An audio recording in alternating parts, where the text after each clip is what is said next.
Hello Planeswalkers, this is Eric from Bane Alley Magic, and today we're going back to Modern to show you a deck that is truly insane.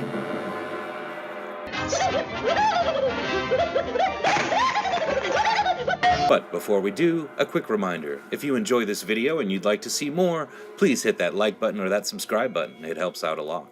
So, our deck is called Vengevine and Insanity, and our namesake card is Sire of Insanity, which is 4, a black and a red, for a 6/4 demon that says at the beginning of each end step, each player discards his or her hand.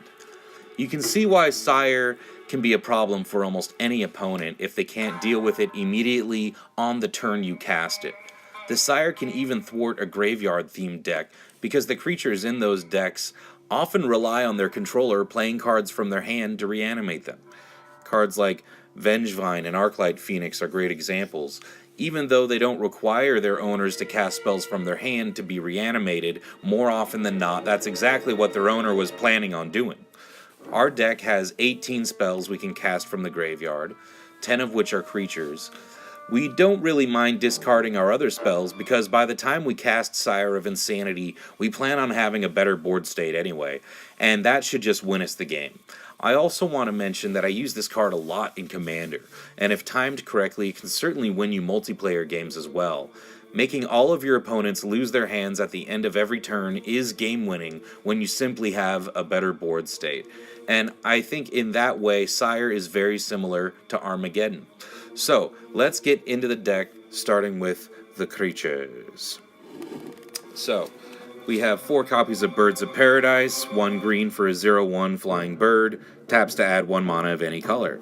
And we have 2 copies of Llanowar Elves, a 1/1 elf druid for 1 green, taps to add 1 green. So we got a bit of ramp in this deck to just try to ramp into Sire of Insanity as quickly as possible, because if our opponents, definitely if our opponents see it coming, they're going to save those counter spells up. But yeah, we want to just ramp into Sire of Insanity ASAP, get them out, have a 6/4 demon before anyone else can blink. Yeah, so we got about 10 ramp spells total in this deck. Next, we have 2 creatures we can reanimate. First is Blood-Soaked Champion, 1 black for a 2/1 human warrior that can't block, and he has Raid, so you can pay 1 and a black to return Blood-Soaked Champion from your graveyard to the battlefield. Activate this ability only if you've attacked with the creature this turn. So as long as you've attacked, you can just put Blood-Soaked Champion from your graveyard back on the battlefield. With Bloodghast, it's 2 black for a 2/1 vampire spirit that can't block, and Bloodghast has haste as long as an opponent has 10 or less life, and he has landfall, so whenever a land enters the battlefield under your control, you may return Bloodghast from your graveyard to the battlefield. So both of these creatures are great for, discarding with Sire of Insanity. Like I said, we have about 18 spells that we don't mind discarding and that we can still play from our graveyard. Continuing, we have Flamewake Phoenix, 1 and 2 red for a 2/2 Phoenix with flying and haste. The Phoenix attacks each turn if able, and it has Ferocious. So at the beginning of combat on your turn, if you control a creature with power 4 or greater, you may pay 1 red. If you do, return Flamewake Phoenix from your graveyard to the battlefield. So as long as you got that Sire of Insanity out, you get to play the Flamewake Phoenix for just 1 red. If you know anything about Hollow 1 decks, you know this card is really good. Next we have Prowling Serpapod to just help beat out those control decks. Just 1 copy, 1 and 2 green for a 4/3 cat snake. The Prowling Serpapard can't be countered, and creature spells you control can't be countered. So we got 1 copy here, we got another copy in the sideboard, just again to just help against those control decks that are going to try to counter everything we do. Next we have Risk Factor, 2 and a red for an instant. Target opponent may have Risk Factor deal 4 damage to them. If that player doesn't, you draw 3 cards. So we got 2 copies of this, and they have Jumpstart.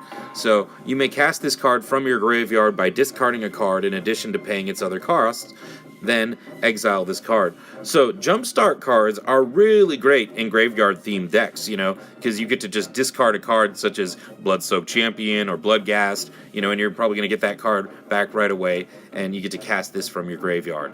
So next we got Faithless Looting, 1 red for a sorcery that says draw 2 cards, then discard 2 cards, and you can flash it back for 2 in a red. So we got 4 copies of Faithless Looting, obviously because it's one of the best red card draw spells in the whole game, but again, perfect for any graveyard-themed deck. And next, we have some removal, Lightning Bolt, and Thoughtseize. 4 copies of Lightning Bolt, 1 red for an instant, 3 damage to target creature or player. And Thoughtseize, 1 black, 3 copies of it. Target player reveals his or her hand. You choose a non-land card from it. That player discards that card, and you lose 2 life. So these are just to help us out in the early game, help us set up our combo, and deal with any early game threats that our opponents might throw at us. Next we have Gravitic Punch, or Gravitic Punch. 3 in a red for a sorcery. Target creature you control deals damage equal to its power to target player, and it has Jumpstart also. So this is really great with Sire of Insanity, because Sire makes you discard it, and for just 4 mana, you're going to deal 6 damage to someone's face. I think that is a huge deal, and you do have the potential of casting it from your hand as well. So 2 copies of this card are really good in this deck.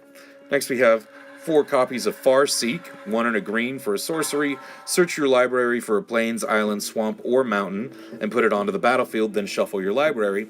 Notice it doesn't say basic plains, island, swamp, or mountain, so you can get any card, basically any land we need in this deck. Of course, we're playing Jund, so we're not going to be looking for any plains or islands. And that brings us to the lands. So, we have 20 lands.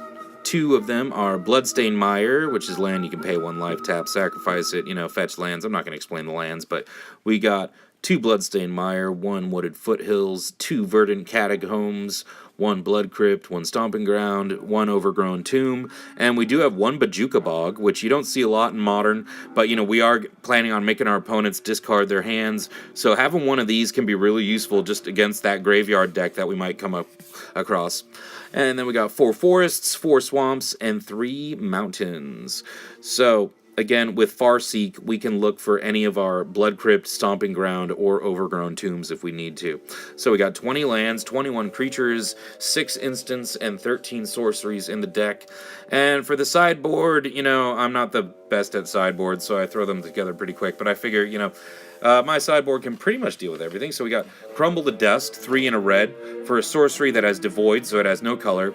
Exile target non-basic land, search its controller's graveyard, hand, and library for any number of cards with the same name as that land, and exile them. Then that player shuffles his or her library. So obviously this is to go against Tron or Valakut decks. Next we have Leyline of the Void, 2 and 2 black for an enchantment. If Leyline of the Void is in your opening hand, you may play the game with it on the battle. You may begin the game with it on the battlefield. If a card would be put into opponent's graveyard from anywhere, exile it instead. So this is huge against going against graveyard decks. Absolutely. Next we have Blasphemous Act, 8 and a red for a sorcery. This spell costs 1 less to cast for each creature on the battlefield, and it deals 13 damage to each creature. So we got 2 copies of this just to, deal with anyone who's trying to go wide on us.